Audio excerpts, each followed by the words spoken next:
Ces temps-ci, et j'ai commencé à prêcher, ces temps-ci, la facette de Dieu que j'ai rencontrée, c'est le Dieu de la provision. C'est le Dieu de la provision.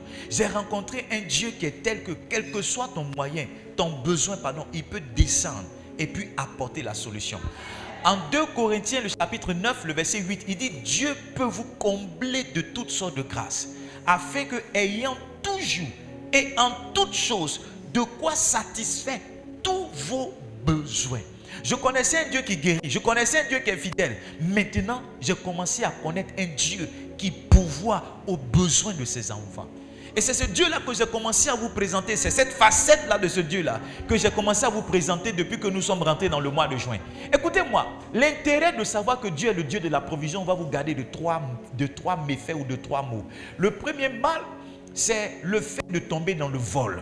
Vous savez, ceux qui volent sont quelquefois pressés d'obtenir certaines choses. Ceux qui volent sont envieux, croient qu'il y a certaines choses qu'ils ne peuvent pas obtenir s'ils passent par les moyens normaux de travail ou bien par les voies d'accès que Dieu a définies.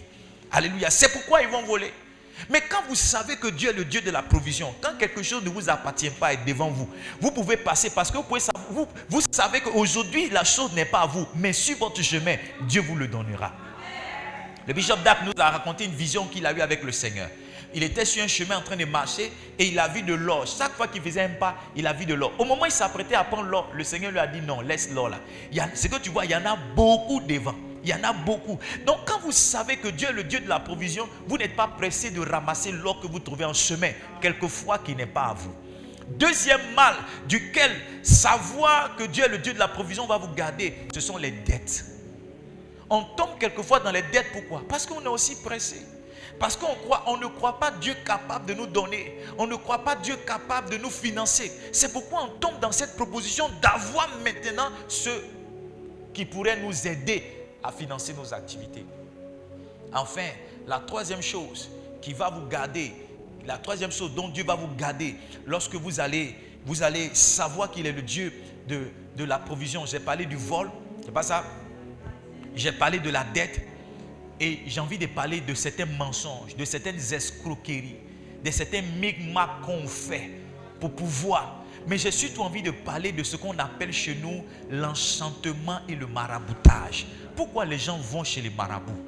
C'est parce qu'ils ne savent pas les codes d'accès pour avoir la provision de Dieu. Écoute-moi, le marabout même dit, il n'a là son nom, comment on dit? Si Allah son nom, c'est pas ça, si Allah son nom. Hein? Ni Allah son nom, c'est pas ça. Si Dieu veut. C'est ce qu'il dit, c'est ce que ça veut dire, non? Si Dieu veut.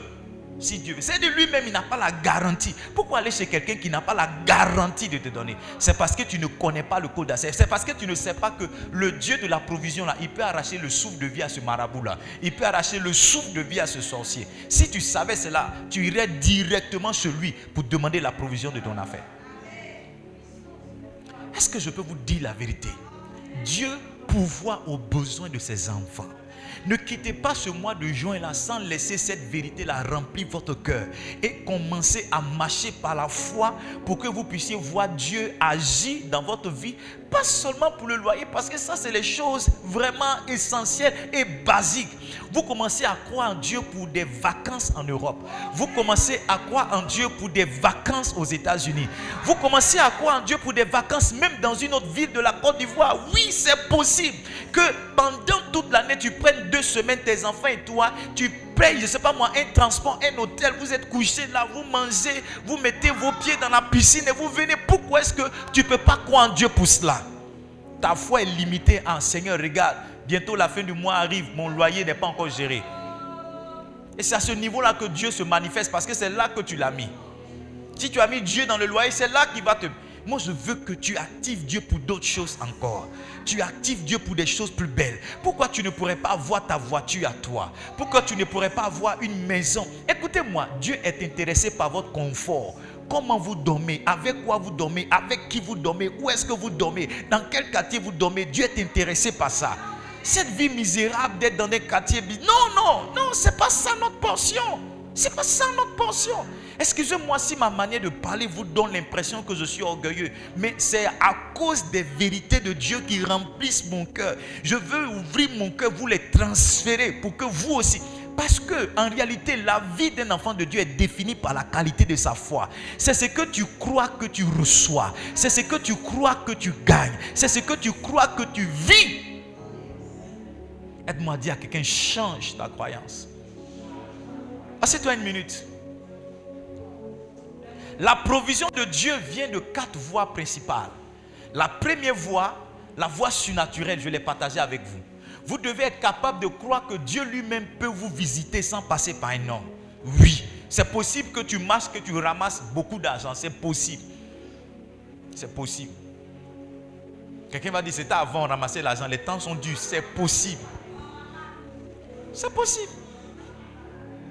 C'est possible que tu reçoives un miracle money. Yes. Tu es là comme ça et puis tu reçois l'argent qui tombe dans ton téléphone ou bien qui te tombe dans le compte en banque. C'est possible que tu arrives à la banque, on dise, monsieur, votre dette a été payée. On ne sait pas comment, mais dans le système, on dit que votre dette a été effacée. C'est possible. C'est possible. Dieu a nourri le peuple d'Israël en soufflant un vent qui a mené de la caille. 600 000 personnes ont mangé de la viande. Ici même pour faire une petite cérémonie, on calcule un poulet pour 4. Je fais par là avec un maman dit, oui, un poulet pour 6. Elle dit non, un poulet pour 6, les gens n'ont rien mangé. Je dis non, fais un poulet pour 7. On est dessus. La Bible dit pour manger de la viande, Dieu a soufflé la caille. Et la caille est venue sur une journée de marche à gauche du camp, sur une autre journée de marche à droite du camp. C'est possible que Dieu fasse souffler quelque chose dont tu as besoin dans ta vie. N'est-ce pas écrit dans votre Bible que Élie a été nourri par des corbeaux qui lui ont apporté du pain et de la viande? C'est possible que Dieu t'envoie l'argent par des corbeaux. C'est possible que Dieu t'envoie un travail par des corbeaux. Tu dois le croire.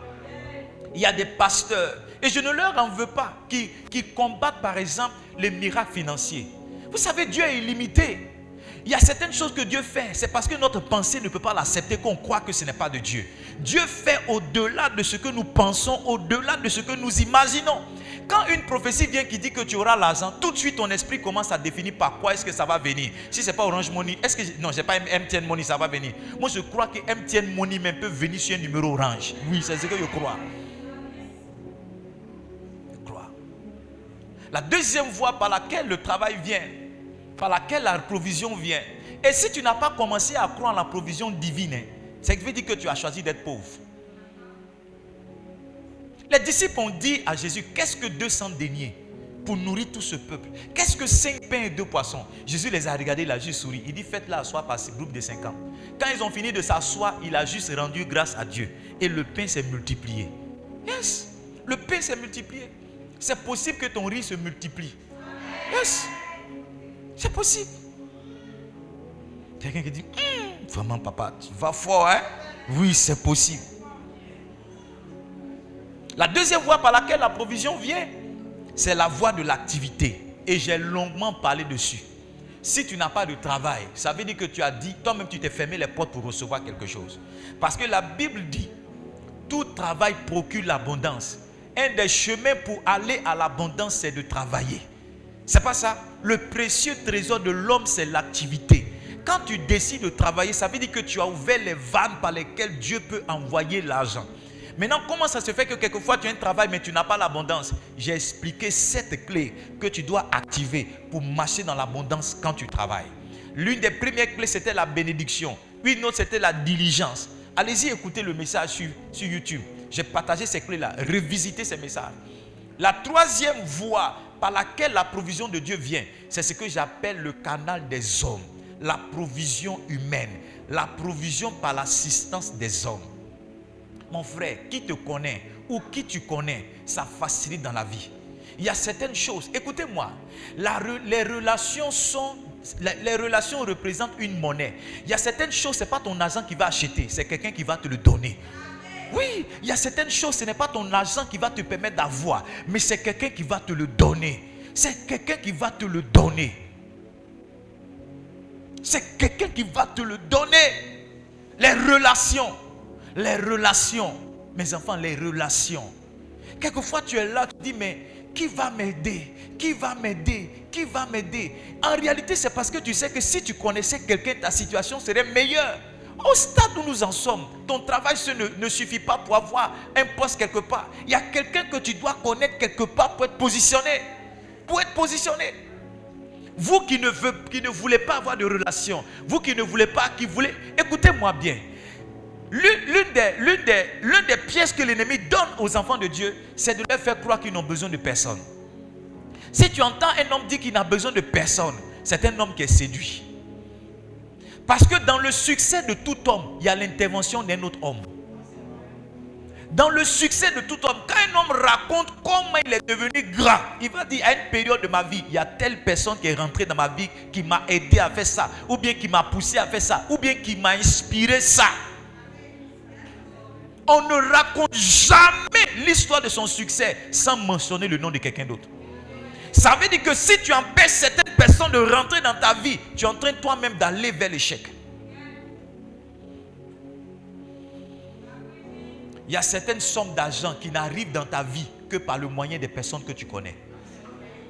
C'est pourquoi quand tu paies un parent, que tu connais les gens, finalement devient la joie. Hello? Alors, tu sors dans le funérail millionnaire. Mais quand tu connais personne, tu pleures doublement. Oui, donc tu pleures doublement. Tu pleures doublement. Tu tournes sur toi-même, tu tournes sur toi-même, tu tournes sur toi-même, tu tournes sur toi-même.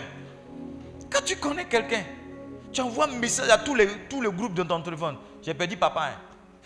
Yako.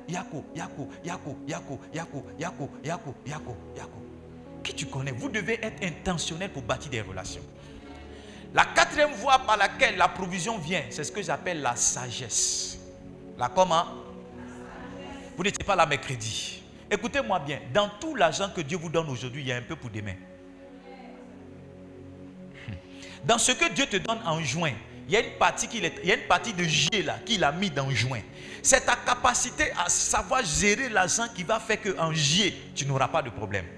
Beaucoup de personnes manquent de sagesse. Quand l'argent vient, elles tuent l'argent en même temps. On ne sait pas si demain on va vivre. Vivons, buvons, mangeons et mourons. Maintenant, Dieu te fait la grâce. Demain, tu vis. L'argent que tu aurais dû garder pour vivre dans le mois de juillet, là, tu as tout bouffé en juin. Et en juillet, maintenant, tu commences à te gratter la tête. Quand Pharaon était confronté à son songe qu'il a eu et que Joseph, nous avons un Joseph dans cette maison, est venu lui donner qu'est-ce qu'il fallait faire. Joseph lui a dit, choisis un homme intelligent et sage. Écoutez-moi bien, quand on rentre dans la dimension de l'argent, il y a une faculté que vous devez avoir, l'intelligence et la sagesse des finances. Ceux qui ont l'argent aujourd'hui ne sont pas forcément les plus brillants à l'école, mais ce sont des gens qui ont compris le mécanisme de l'argent. Il y a certaines personnes même qui sont des milliardaires, qui sont illettrées, elles ne savent pas écrire. Mais quant au fonctionnement de l'argent, quant aux sagesses qui sont appliquées dans le domaine de l'argent, elles ont de l'expérience. Nous, on est brillants. On sait écrire, on parle en français, on parle en anglais, mais dans le domaine de l'argent, on est totalement ignorant. Tu vas donner 10 000 francs à ce gars qui est illettré, il va manger seulement que 500, il va prendre 9 000 dedans pour commencer une autre affaire. Toi qui es parti à l'école, tu es lettré, tu connais que le soleil se lève ici, tu connais, on te donne l'argent, non seulement les 10 000 qu'on t'a donné, tu vas aller t'asseoir quelque part, boire, avant de te lever, tu vas prendre un crédit de 5 000, pour dire non, complète la... Et tu vas, les 10 000 vont envoyer un crédit de 5 000, toi qui es parti à l'école, alors qu'il est lettré là, les 10 000 vont lui donner une activité. La différence entre toi et l'autre, c'est une sagesse financière que tu n'as pas. Je vous assure, si vous commencez à chercher Dieu pour ces choses, vous allez voir qu'avec le peu d'argent que vous aurez, non seulement vous vivrez épanoui, mais vous allez voir que l'argent ne sera pas un souci dans votre foyer, l'argent ne sera pas un souci dans votre vie. Vous ne serez pas là en train de réfléchir si je peux avoir l'argent. Vous ne serez pas là en train de réfléchir comment. La prière que tu fais même d'ailleurs, lorsque tu as un peu d'argent sur ton numéro, si tu as un peu d'argent sur ton compte en banque, c'est différent de la prière que tu fais lorsque tu n'as rien. Il y a certains jeunes là que tu vas arrêter de faire si tu sais garder l'argent. Il y a certaines prières là, tu vas arrêter de faire si tu sais gérer l'argent. Dans ce message là, j'enseigne 3 lois et le mercredi j'enseignais une loi, la loi des dépenses. N'est-ce pas vrai que je vous ai enseigné ça? La loi des dépenses et la loi de l'épargne. Il y a des gens, tout l'argent qui rentre, c'est fini. Avant le 10, c'est fini, il n'a plus rien. Dépenser l'argent. Et il vit, comme le pasteur lycée m'a donné cette expression ce matin, il vit les fins de mois. Dès que tu dis que je dis à la fin, à la fin, à la fin, à la fin. Quand le 5 arrive, il te dit la fin. Tu te dis, mais la fin, mais c'est quand? Quand tu dis le 30, il dit, mais on n'est pas encore à la fin. Tu viens vers lui le 3, il dit, mais à la fin. Tu te dis, mais la fin, c'est quoi? Parce qu'avant même que l'argent n'arrive, c'est déjà fini. Avant que l'argent ne tombe dans son compte ou bien ne tombe dans sa main, c'est déjà fini. Si vous dépensez plus que vous ne gagnez, vous avez choisi de vivre dans la dette. Écoutez-moi, une sagesse que vous devez avoir, c'est d'amener votre vie au niveau de ce que vous gagnez. Il y a certaines personnes ici, là, tu dois déménager de ta maison. Oui, tu dois retourner d'entrée coucher. Il n'y a pas de studio, entrée coucher. Parce que tu ne peux pas être dans une maison et puis chaque fois pour payer, c'est toi et puis le propriétaire là, c'est chat et la souris. Ça veut dire que tu n'es pas à ce niveau-là. Comment tu peux être dans quelque chose qui va t'empêcher de dormir? Tu prends la maison pour dormir et tu es dedans, tu ne dors pas. C'est pas ça? Tu prends la maison pour dormir et tu es dedans, tu ne dors pas. Il y en a même qui fuient à 4 heures, qui reviennent à 22 heures parce qu'ils ne veulent pas croiser le propriétaire. Comment tu peux louer une maison dans laquelle tu ne dors pas? Libère-la!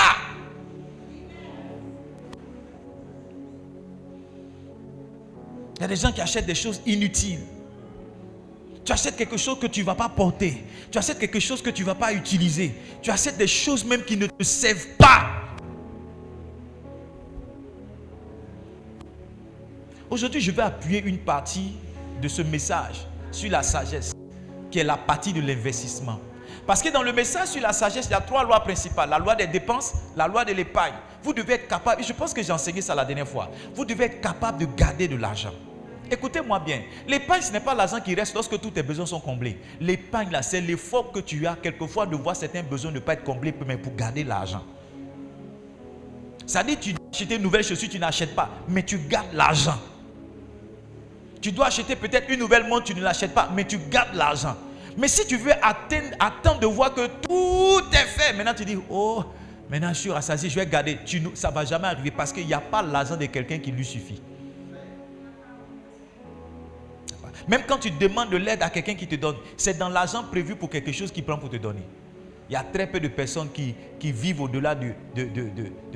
Tout le monde est dans son argent. Tout le monde. C'est parce que vous n'avez pas les mêmes... Toi, tu as un problème de 10 000, mais lui, il a un problème d'1 million. Toi, tu as un problème de 100 000, mais lui, il a un problème de 10 millions. Donc, tu ne comprends pas pourquoi ton oncle, il est millionnaire, multimillionnaire, mais il n'arrive pas à te donner 100 000. Il a un problème de 10 millions. Son argent est 9 800 000. Il cherche encore 200 000 pour compléter. Est-ce que vous êtes ici? Est-ce que je peux parler?